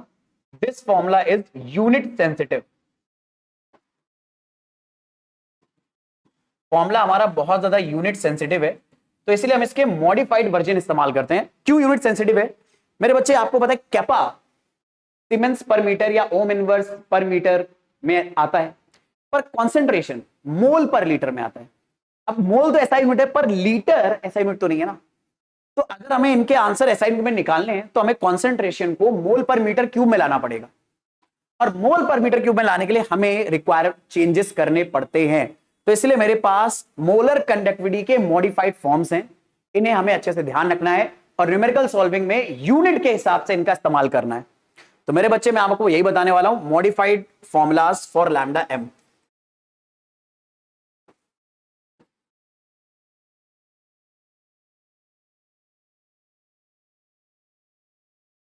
तो मेरे बच्चे मोलर कंडक्टिविटी का एक फॉर्मूला आएगा कैपा। अब कैपा की यूनिट अगर सीमेंस पर मीटर में दे रखी है, ठीक है, और आपको मोलर कॉन्सेंट्रेशन मोल पर लीटर में दे रखा है मेरे बच्चे, तो आपको इस लीटर को मीटर क्यूब में बदलने की जरूरत है। तो आप मल्टीप्लाई करोगे इसमें 1 मीटर क्यूब से, ताकि ये मीटर क्यूब में कन्वर्ट हो जाए। पर मेरे बच्चे अगर आप इसे मीटर क्यूब में कन्वर्ट करोगे तो आपको पता है कि 1 मीटर क्यूब में एक्चुअल में क्या होते हैं, 1000 लीटर होते हैं। तो आपको साथ में अगर 1 मीटर क्यूब से आपने डिवाइड कराया तो 1000 लीटर से मल्टीप्लाई करना पड़ेगा, ताकि इन दोनों का इफेक्ट कॉन्सेंट्रेशन की वैल्यू पे ना पड़े। अब लीटर से लीटर कैंसल आउट हो जाएगा, तो कॉन्सेंट्रेशन आ जाएगा मोल पर मीटर क्यूब में, ठीक है। तो हमारे कैपा की वैल्यू अगर सीमेंस पर मीटर में दे रखी है, यानी एसआई यूनिट में दे रखी है, तो सी को भी एसआई यूनिट में रखने के लिए, यानी मोल पर मीटर क्यूब में रखने के लिए हम नॉर्मल सी को मल्टीप्लाई कर देंगे 1000 से। तो अक्सर मेरे बच्चे आप ये फॉर्मूला देखोगे कि कैपा अगर आपको सीमेंस पर मीटर में दिया हुआ है और कॉन्सेंट्रेशन मोल पर लीटर में दिया हुआ है, तो अक्सर हम यहां देखते हैं फॉर्मूले में यहां पर 1000 मल्टीप्लाई है। 1000 इसलिए मल्टीप्लाई करा जाता है मेरे बच्चे ताकि यूनिट कन्वर्ट हो जाए। और यहां per unit of lambda M अगर मैं बताऊं क्या आएगा, तो आप देखो, अब ये जो 1000 हमने मल्टीप्लाई करा है, ये बेसिकली में लीटर पर मीटर क्यूब से आया है। अब लीटर इनवर्स से लीटर तो कैंसिल, मीटर क्यूब ऊपर मल्टीप्लाई होगा तो मीटर की पावर -1 से इस मीटर क्यूब को अगर हम लोग मल्टीप्लाई करेंगे तो मल्टीप्लाई में पावर ऐड हो जाएंगी, तो मीटर स्क्वायर आ जाएगा। तो सीमेंस मीटर स्क्वायर करके हमारा आंसर आएगा, और साथ में मोल डिवाइड में है तो यूनिट आ जाएगा सीमेंस मीटर स्क्वायर पर। ये ऐसा यूनिट में आ गया। पर ये फॉर्मूला मेरे बच्चे तब वैलिड है अगर कैपा आपको सीमेंस पर मीटर में गिवन हो। पर आपको एक बात बताता हूं, कैपा को अगर सीमेंस पर मीटर में हमें निकालना है तो बेसिकली में हमें एक कंडक्टिविटी सेल ना, इसकी लेंथ क्या लेनी पड़ेगी, दोनों इलेक्ट्रोड के बीच की मीटर्स में लेनी पड़ेगी, यानी कम से कम 1 मीटर का तो सेल बनाना पड़ेगा। 1 मीटर का सेल यार बहुत बड़ा हो जाएगा, और एरिया भी, क्रॉस सेक्शन एरिया भी बहुत बड़ा बड़ा लेना पड़ेगा, मीटर स्क्वायर में लेना पड़ेगा, जो कि बहुत बड़ा हो सकता है। तो या तो एरिया बहुत बड़ा लो या छोटे एरिया को मीटर स्क्वायर में निकालो। तो इसीलिए जो वैल्यू है मीटर स्क्वायर में, वो दरअसल में बड़ी इनकन्वीनियंट हो जाती है। किसकी यूनिट वैल्यू, कैपा की वैल्यू मीटर में प्रैक्टिकली निकालना हमारे लिए उतना कन्वीनियंट नहीं होता है, तो इसे ज्यादातर सेंटीमीटर में निकाला जाता है। मतलब ये जो हमने प्लेट बनाई है इसको भी सेंटीमीटर स्क्वायर एरिया में ले सकते हैं, और ये इलेक्ट्रोड्स के बीच की जो डिस्टेंस है इसे भी सेंटीमीटर में ले सकते हैं। तो कैपा की वैल्यू सेंटीमीटर में निकालना ज्यादा आसान होता है। तो मेरे बच्चे यहां पर कई बार ये जो कैपा होता है कन्वीनियंटली हमें दिया होता है सेंटीमीटर में। तो अगर आपको कैपा मेरे प्यारे बच्चों सीमेंस पर सेंटीमीटर में गिवन है, बट कॉन्सेंट्रेशन मोल पर लीटर में अगर गिवन है, तो आपको लीटर की जगह सेंटीमीटर लाना पड़ेगा। अब लीटर की जगह सेंटीमीटर अगर लाओगे तो यहां 1 सेंटीमीटर क्यूब से मल्टीप्लाई कर दो, पर लीटर 1 सेंटीमीटर क्यूब में कितने लीटर होते हैं, ठीक है। तो 1 सेंटीमीटर क्यूब में मेरे बच्चे 10⁻³ लीटर होते हैं। तो लीटर से तो लीटर कैंसल आउट हो गया, ये सेंटीमीटर क्यूब ऊपर भाग जाएगा मल्टीप्लाई होने, और ये 10⁻³ भी आप न्यूमरेटर में भेजोगे ताकि इसकी पावर पॉजिटिव हो सके। तो मेरे बच्चे लैम्डा एम का जो फाइनल आंसर आएगा यहां पर, कि अगर हमें मान लो कैपा सीमेंस पर सेंटीमीटर में दे रखा है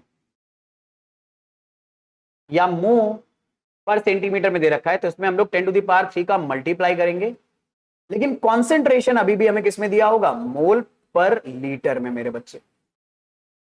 तो ये दो मॉडिफाइड फॉर्मूले हैं, और ये दोनों मॉडिफाइड फॉर्मूले डिपेंड करेंगे कैपा की यूनिट आप क्या ले रहे हो और लैम्डा को किस यूनिट में निकालना चाह रहे हो। इस केस में यूनिट ऑफ मोलर कंडक्टिविटी निकल कर आएगा सीमेंस सेंटीमीटर स्क्वायर पर मोल। तो अगर आपको लैम्डा एम का आंसर देना है सीमेंस सेंटीमीटर स्क्वायर पर मोल में, तो आप ये फॉर्मूला इस्तेमाल करो, और कैपा को सेंटीमीटर इनवर्स में निकालो, सीमेंस सेंटीमीटर इनवर्स में, और ये फॉर्मूले में आप कैपा को सेंटीमीटर, अगर सीमेंस मीटर इनवर्स में दे रखा है तो आप इस फॉर्मूले का इस्तेमाल करो। यहाँ पे 1000 डिनोमिनेटर में आ रहा है मेरे बच्चे, तो ये सब मैं हटा देता हूं, ठीक है, ताकि नीट एंड क्लीन फॉर्मूला आपके सामने रहे। ये इसीलिए मैंने बोला यूनिट सेंसिटिव है। बहुत सारे मेरे बच्चे जो ये सब बातें ध्यान से सुनते हैं, समझते हैं, वो समझ गए होंगे यहाँ पर ये दोनों फॉर्मूले क्यों अलग अलग आ रहे हैं, ठीक है। और फिर भी अगर आपको कोई दिक्कत है तो कमेंट सेक्शन में बताइए, डिस्कस करेंगे। अदरवाइज अगर आप हम तक सीधे कनेक्ट होना चाहते हैं तो देखो हमारा नंबर तक आपको डिस्क्रिप्शन में दे रखा है, ताकि आप हमारे साथ कनेक्ट हो सके, आपको जो भी प्रॉब्लम्स है आप उन्हें आसानी से रिजॉल्व कर सके, ठीक है। चलो मेरे भाई आगे अब देख लें, हम लोगों ने आज जितनी भी मेहनत करी उसका कोई फायदा मिला या नहीं, इसे चेक करते हैं। एक क्वेश्चन फटाफट सॉल्व करते हैं। मैं स्क्रीन से आपके सामने से हट रहा हूं, आप तुरंत क्वेश्चन को देखो, आप ये सोचो कैसे बनाना है क्वेश्चन, और फटाफट इसको सॉल्व करते हैं।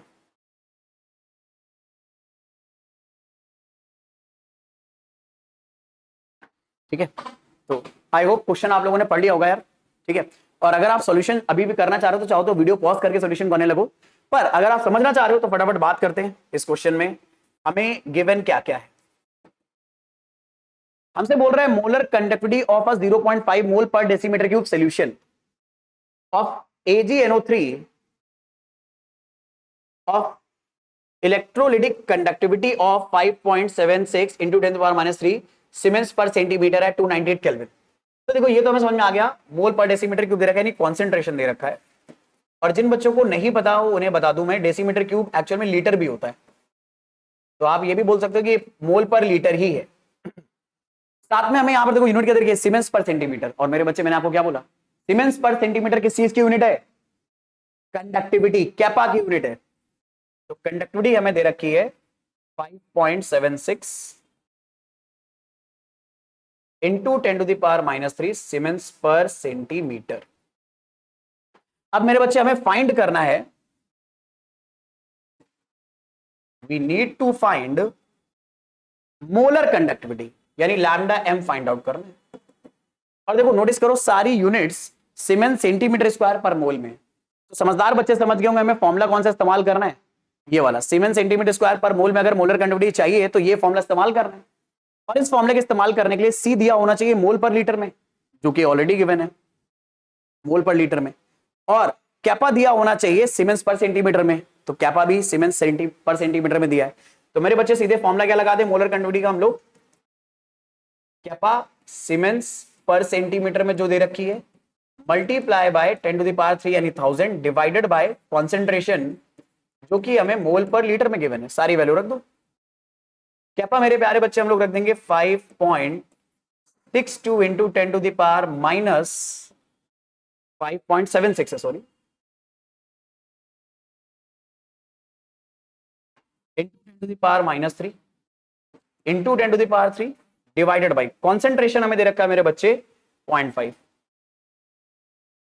10⁻³ से 10⁻³ कैंसिल, डेसिमल हटाया तो ऊपर 10 आ गया, 5 से 10 कैंसिल, 2 आ गया, 2 का मल्टीप्लाई कर दो 5.76 में, तो 2 का 6 में मल्टीप्लाई करा 12, 4 7 मल्टीप्लाई करा 14, 14 1 15, ठीक है, कैरी हुआ 1, तो 2 5 से 10, कैरी हुआ 1 तो 11, 2 प्लेस के पहले डेसिमल लगा दो, तो मोलर क्वांटिटी आ रही है 11.52। यूनिट क्या आ जाएगी, सीमेंस सेंटीमीटर स्क्वायर पर मोल, ये हमारा आंसर है। तो अगर ये क्वेश्चन आप अपने आप बना लेंगे तो इसका मतलब है अभी तक हम लोग इस लेक्चर में जो भी बातें करी है कंडक्टिविटी के बारे में, मोलर कंडक्टिविटी के बारे में, ये सब बातें आपको बड़े आराम से समझ में आई होंगी, ठीक है। अब मैंने आपको बताया था आज के लेक्चर में यार बहुत ही इंपॉर्टेंट बात कंडक्टिविटी और मोलर कंडक्टिविटी हम पढ़ेंगे, क्योंकि इसका कनेक्शन है कोलराउस लॉ से, और कोलराउस लॉ आपके एग्जाम में पक्का क्वेश्चन में आएगा, ठीक है, चाहे वो स्कूल एग्जाम हो, कॉम्पिटिटिव एग्जाम हो या बोर्ड एग्जाम ही क्यों ना हो। तो अगली क्लास में हम लोग बात करेंगे कोलराउस लॉ के बारे में। आज के लेक्चर में मेरे बच्चे इतना ही रखेंगे। आई होप ये सारी चीजें आप लोगों को समझ में आई होंगी। तो भाई अभी तक अगर चैनल को सब्सक्राइब नहीं करा है आपने तो जरूर कर लीजिए, बेल आइकन प्रेस कर लीजिए, और अपने फ्रेंड्स के साथ भी सारी चीजें शेयर करिए। और पर्टिकुलर कोई टॉपिक आप पढ़ना चाहते हो तो कमेंट सेक्शन में हमें बताइए, या फिर हमारी टीम तक रीच आउट करिए, हम उस टॉपिक को भी लाने की आपके लिए कोशिश करेंगे। आज के लेक्चर में रखेंगे, मिलेंगे इस क्लास में। Bye everyone, take a very good care of yourself. ध्यान रखिए अपना, जम के पढ़ाई करते रहिए, रिवीजन करते रहिए, और जो भी डाउट आते रहे हमारे साथ डिस्कस करते रहिए। See you in the next class. Bye everyone.